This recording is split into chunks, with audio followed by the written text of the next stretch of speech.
Fala pessoal, beleza? Aqui quem tá falando é o Fred. Se vocês não me conhecem, eu faço vídeo de viagem de moto e vim aqui para falar para vocês sobre a viagem do Atacama, né? E qual que foi o custo que eu tive.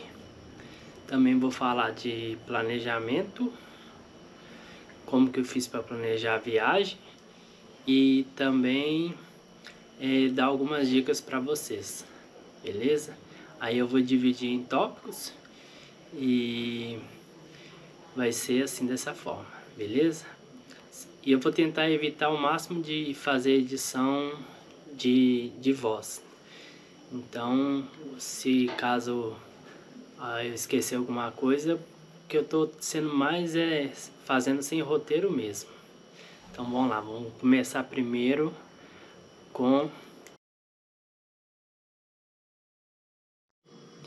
Então pessoal, como eu tava falando para vocês, o primeiro que eu vou fazer é o planejamento. Eu vou ficar um pouquinho mais pro canto, porque aí eu vou colocar um mapa na tela e vou falar mais ou menos como que eu planejei a viagem. Se eu estiver olhando pro lado aqui é porque eu tô olhando pro computador.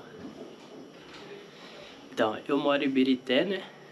E região metropolitana de BH. Então, aí no caso, o que eu penso para me fazer o planejamento da viagem? Quantos dias que eu vou gastar? E quantos dias que eu posso viajar? No caso, nessa viagem que eu fiz, foram 22 dias. Aí eu estabeleço o tempo que eu posso viajar e depois eu vejo qual que será o foco da viagem. No caso dessa viagem seria para o Atacama. Então o meu seria o destino final, o Atacama, e consequentemente quem vai para o Atacama vai querer conhecer a mão do deserto. Então eu já defini o meu destino final. Da minha casa até o Atacama, eu vou ver quanto mais ou menos que eu vou gastar. Eu olho no Google Maps, vejo a distância. E se nesse caminho eu ver que tem pontos turísticos, e se tiver tempo, aí eu vou ir parando nesses caminhos. Igual eu saí daqui de Ibirité, parei em Foz do Iguaçu, porque em Foz do Iguaçu é bom que você vai lá no Paraguai, você faz aquela comprinha, né? E de lá foi até Salta. O problema de Salta, até chegar em Salta, você praticamente não vê paisagem nenhuma. Praticamente a estrada é só reta, muito monótona, não vai ter muita graça. Quando você chega em Salta, Termas do Rio Hondo também, que é uma cidade antes que eu passei. Termas do Rio Hondo, lá tem um museu de carros. Só que quando eu fui, que eu tava lá na cidade, era domingo, não, era segunda, e tava fechado. Aí eu não tive como eu ver o museu. Mas para quem tá fazendo esse caminho, vale a pena conhecer lá. Eu já vi alguns vídeos, o pessoal faz isso. Aí você vai em Salta, lá tem um mirante. Esse mirante vale a pena de você visitar lá. É uma cidade que já começa a chegar perto das Cordilheiras dos Andes. Beleza, aí depois disso, você já tá quase chegando no Atacama. De Salta, você já vai começar a passar em cidades que já é cordilheira. Então, aí eu falo que você pode passar por Susques. E antes de Susques tem Pumamarca. Pumamarca, aí até chegar em São Pedro do Atacama, tem a cidade de Pumamarca, que ela lá tem o Cerro dos Sete Colores. E lá vale muito a pena de você ver, porque é muito bonito. Eu vou até colocar umas imagens aqui do Cerro dos Sete Colores. E Nesse caminho, até chegar antes do Atacama, tem um ponto que vários motoqueiros fazem, que é onde que tem aquela pedra que tem mostrando a altitude de 4.170 metros. Vou também colocar a imagem para vocês verem. Essa imagem que acho que todo mundo que vai faz esse caminho. Aí de lá você vai para Susques, que já está quase chegando perto da fronteira da Argentina com o Chile, que é lugar de bastante altitude, e a cidade de Susques é bem fria. Aí você tem que estar preparado, e a altitude é bem elevada.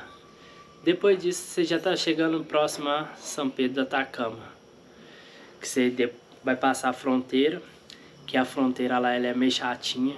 Tem uma mulher lá que a gente pegou, que quem vê os vídeos vai entender, que a mulher pede a gente para tirar todas as bagagens da moto. Aí é chato. Aí você chegando em São Pedro do Atacama, lá tem bastante passeio, mas é um lugar bem caro. Chile, se já entrou no Chile, é caro. E eu fiz só um passeio lá, que foi os Jesus. Tem até vídeo no canal, se vocês quiserem ver, tem um vídeo lá no canal. Aí depois disso eu já fui sair de lá, fiquei um dia. Antes disso também tem Salinas Grandes, que é caminho. Quem sai de Susques, antes de Susques tem Salinas Grandes, que é um deserto de sal, que é muito legal de ver. Para quem está indo para São Pedro do Atacama, se você passar por Pumamaca, você querendo ou não vai passar por lá. É muito legal, é bastante interessante. Tem vídeo no canal também que vocês podem ver, que é o ponto que eu queria conhecer, que é a Mão do Deserto. Conhecer a Mão do Deserto. E a dica que eu dou para quem vai para a Mão do Deserto, se você tiver sentido a Los Caracoles, que é também um ponto turístico que muito motoqueiro gosta de fazer, você tem que passar pela, acho que é Ruta 1, que é onde que tem o Oceano Pacífico. É de paisagem muito bonita, então vale a pena vocês passar por lá. E eu indico bastante vocês fazerem isso. Aí quem não puder, se tiver um prazo menor, eu acho que seria bom evitar o Los Caracoles, porque da Mão do Deserto até o Los Caracoles dá acho que quase 1000 km. Então, se você tiver um prazo curto, tipo assim, de 15 dias, dependendo de onde você está saindo, eu acho que aperta.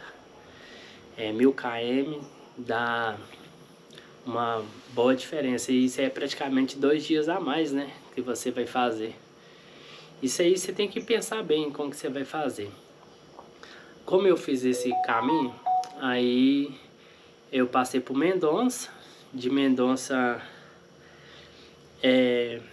desci até Buenos Aires, que eu queria conhecer Buenos Aires, já que eu estava na Argentina, eu estava com tempo. E depois eu estava pensando em fazer para entrar no Uruguai pelo ferry boat. Só que eu pensei bem, então assim, só para questão de andar de barco, e na época que eu fiz essa viagem foi em setembro de 2024. Eu achei que não valia a pena porque é muito caro, acho que era R$450 mais ou menos, só para fazer essa travessia. Ia gastar 4 horas, fora a burocracia. Aí eu pensei, então assim, eu vou de moto mesmo. Fui de moto, passei por terra mesmo, e passei dentro do Uruguai. Dentro do Uruguai eu fiquei em Santana do Livramento, que é a cidade que faz fronteira com o Uruguai. Santana do Livramento já é no Brasil, e Riviera, que é a cidade vizinha de Santana do Livramento. Depois disso eu fui subindo, porque eu já estava voltando para casa.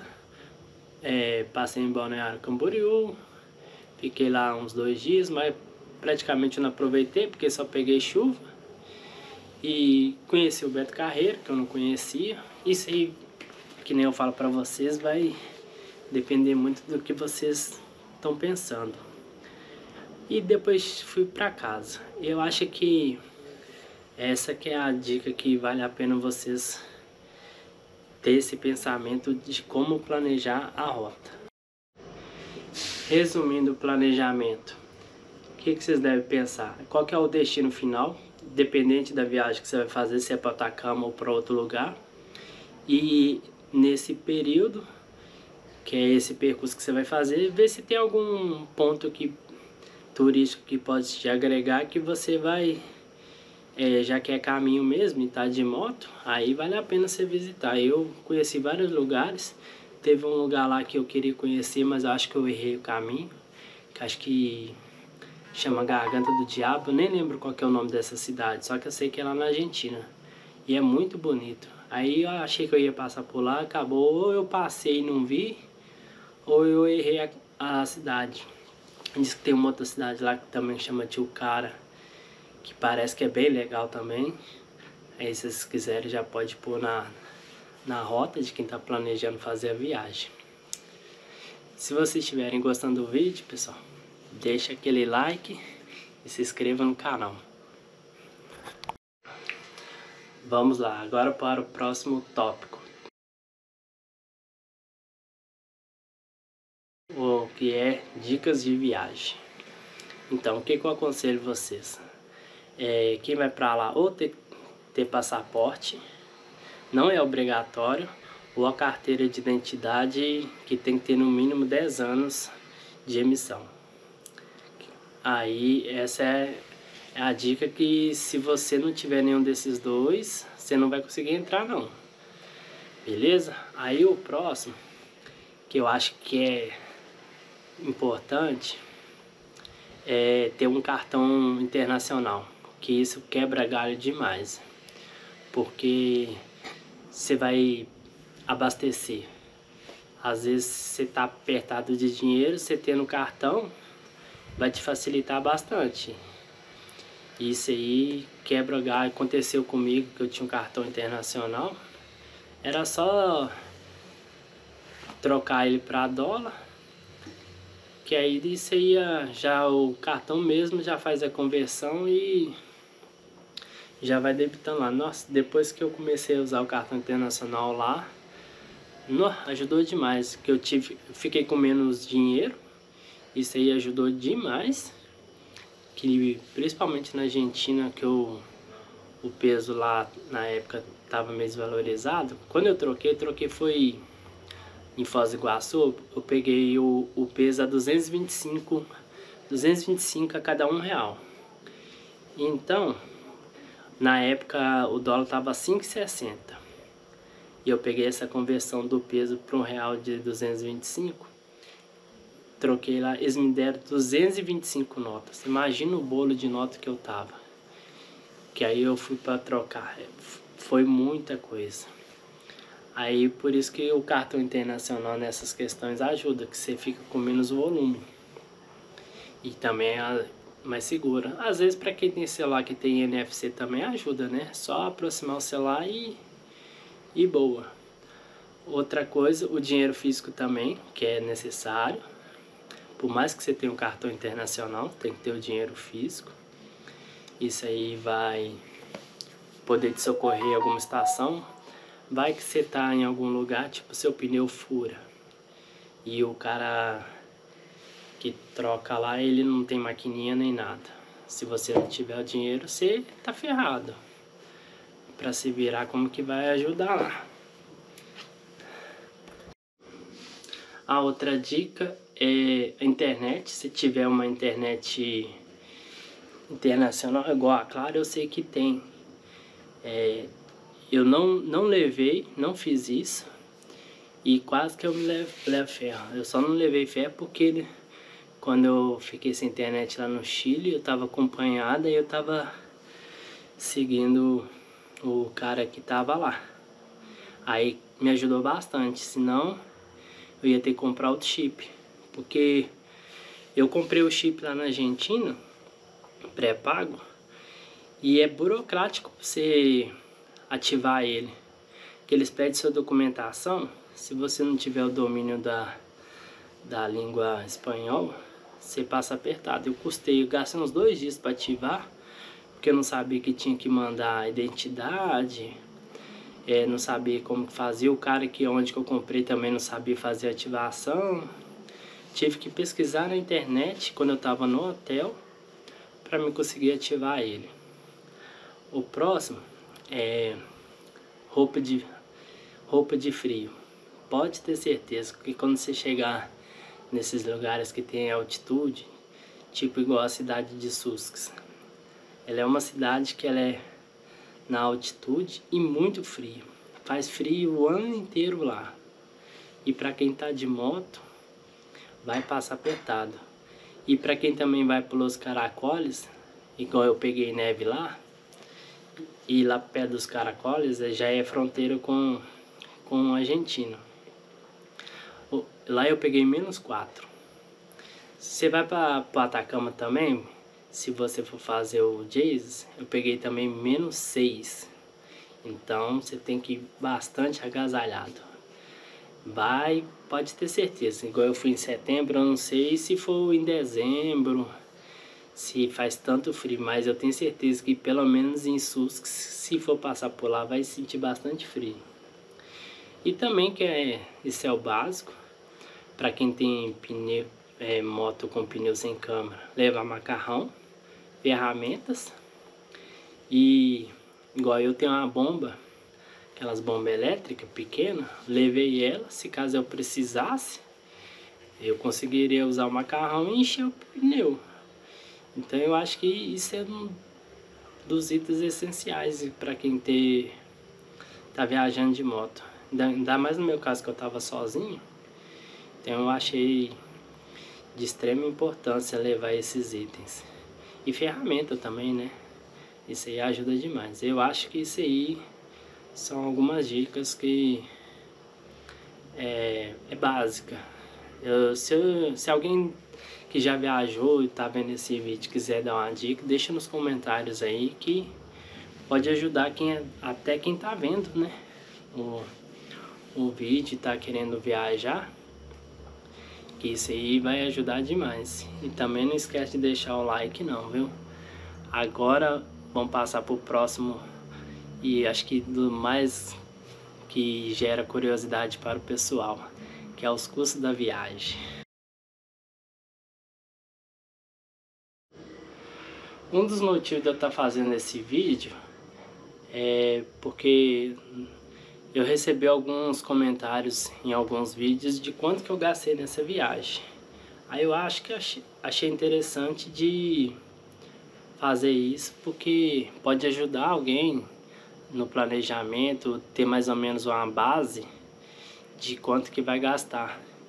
Que isso, querendo ou não, vai variar, porque vai depender do seu tipo de gasto. Igual hospedagem, se você tem questão de hospedagem de luxo ou não. A moto também, se sua moto consome mais ou não. Isso aí vai variar, mas você já vai ter uma base de acordo com o que eu vou falar aqui. Então vamos lá. Se eu estiver olhando pra cá é porque eu tô usando a minha colinha aqui, beleza? Eu vou falar do custo maior para o menor. Depois eu vou fazer o total que eu gastei na viagem. Então, a viagem foi de 22 dias. Eu rodei 10.166 km. Então, beleza. Rodei 10.066 km. O primeiro custo, eu achei que seria combustível, mas não é. Foi hospedagem. Eu gastei de hospedagem R$ 2.643,80. Lembrando que eu peguei a cotação do peso a 225 a cada R$1. Então, se você for esse ano, pode ser que você pegue outra cotação. Eu peguei lá em Foz do Iguaçu. Aí vai depender de onde que você está partindo. Às vezes tem gente que sai do Rio Grande do Sul, tem gente que pode passar pelo Paraguai e entrar na Argentina. Igual o Marcos, que eu conhecia lá, gente boa demais, que eu conheci lá no Salinas Grandes, que a gente ficou lá em Sus. Ele passou pelo Paraguai, ele saiu de São Paulo, ele já tinha visitado o Atacama, aí ele resolveu passar pelo Paraguai para fazer um caminho diferente. Então isso aí pode variar de onde que você vai pegar. É igual ele tava pegando pelo Western Union. Lá em São Pedro do Atacama, que eu tava ficando sem dinheiro e eu não tenho Western Union, pedi ele para sacar lá pra mim, eu passei o dinheiro para ele, paguei a taxa lá e lá já a cotação ficou menor. A cotação lá tava saindo a 218 e em Foz do Iguaçu eu peguei a 225. Beleza? Então, a hospedagem mais barata na cidade que eu acho que eu peguei mais barato foi em Termas de Rio Hondo, que eu paguei R$60. A hospedagem mais barata. E a mais cara foi em Copiapó, que já é no Chile. Paguei R$223,60. Em Salta também eu paguei bastante caro. Foi o mais barato que eu achei, o hotel mais barato. Eu não sabia que lá tinha hostel. Se eu soubesse que lá tinha hostel, porque eu tava olhando muito pelo Booking e pelo Google Maps. Aí, como eu não consegui localizar nenhum hostel, eu fiquei nessa pousada, nesse hotel lá em Salta. Foi 208. Mas o hotel realmente é bom lá. E era o mais barato, 208, olha pra você ver. Eu não gosto de indicar hotel, por quê? Porque como eu olho pelo Book, cada época que você for, vai ter uma disponibilidade. Então eu não gosto de indicar, porque uma que eu não recebo pra isso. E também, se eu for lá, por exemplo, agora esse ano, provavelmente eu vou ficar em outro lugar. Eu acho que o único lugar que você vai ficar mesmo é em Susque, que acho que Susque só tem um hotel. E nesse de Susque, eu paguei R$55. Por que eu paguei 55? Eu e o Marcos a gente dividiu. O quarto, ele ia sair para uma pessoa, se fosse uma pessoa, a 19 mil pesos. Para duas pessoas, ele saiu a 25 mil pesos.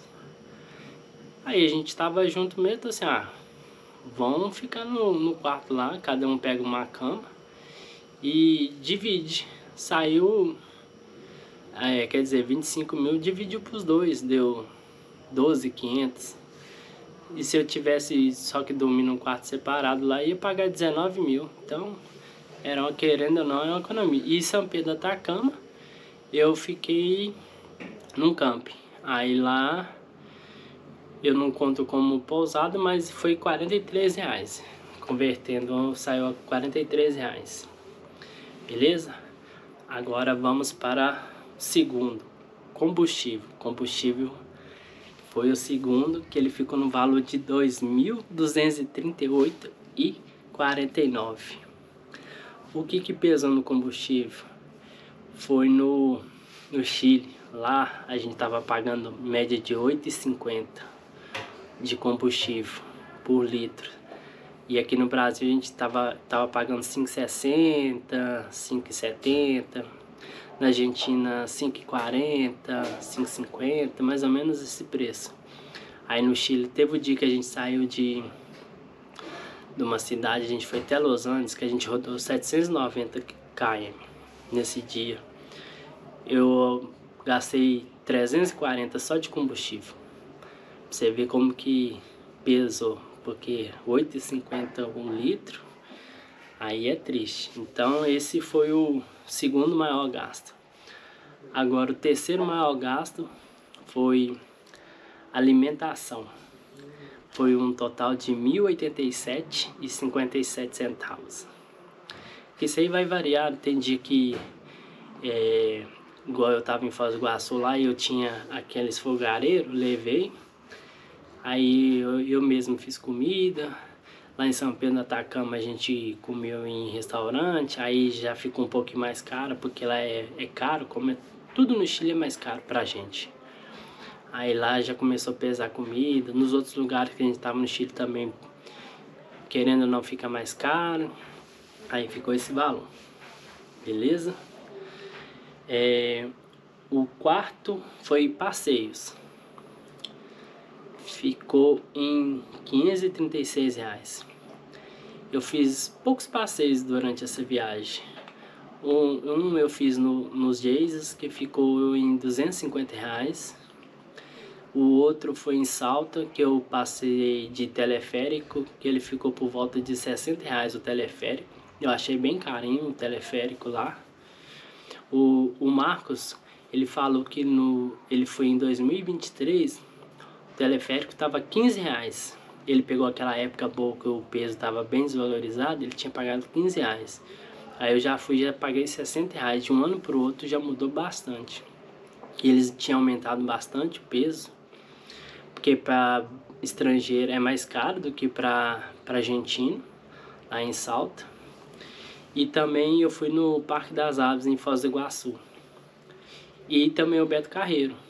O Beto Carreiro eu paguei acho que 120, que valeu a pena, que eu nunca tinha conhecido. E achei bastante legal lá o Beto Carreiro. Agora é o penúltimo dos custos da viagem, que é a manutenção da moto. A manutenção que eu falo que eu fiz durante a viagem, não que eu já tinha gastado, porque eu tinha feito revisão na moto, tinha trocado os 2 pneus, a relação já estava mais ou menos, mas deu para viajar com ela toda. E então eu fiz só troca de óleo só. Eu fiz a troca de óleo, fiz 2 trocas de óleo, fiz uma em Foz do Iguaçu e outra em Santana do Livramento. E deu um total de R$461. Foi o custo. Agora o sexto e último custo da viagem foi pedágio. A maioria do pedágio que eu paguei foi no Brasil e o total de custo dos pedágios foi R$257,04. No Chile eu paguei uns 3 ou 4 pedágios, mas no Chile também é um pouquinho caro. Mas como no Brasil tem muito pedágio, aí o valor ficou elevado. Então, somando tudo isso aí, deu um valor de R$7.223,90 em 22 dias de viagem, rodando 10.166 km. O que vocês acharam? Se o custo foi alto, foi baixo, tá na média? Gostaria que vocês deixassem comentário aí, para quem viajou para lá também, falar mais ou menos quanto que gastou, como que foi o planejamento. E se vocês acharem também necessário, a gente pode programar uma live aí, fazer aquele bate-papo. E quem achar que deve fazer essa live, a gente só deixar no comentário, eu quero a live, e dar uma sugestão de horário. Aí se muita gente quiser, eu faço a live lá e a gente vai trocando ideia para ver o que cada um contando a sua experiência, beleza? Então eu acho que esse vídeo é para ajudar alguém, tirar uma base, tá bom? Então eu agradeço a todo mundo que viu o vídeo até o final e espero ter próximas viagens, beleza? Valeu, espero que se inscrevam no canal e até a próxima. Fui!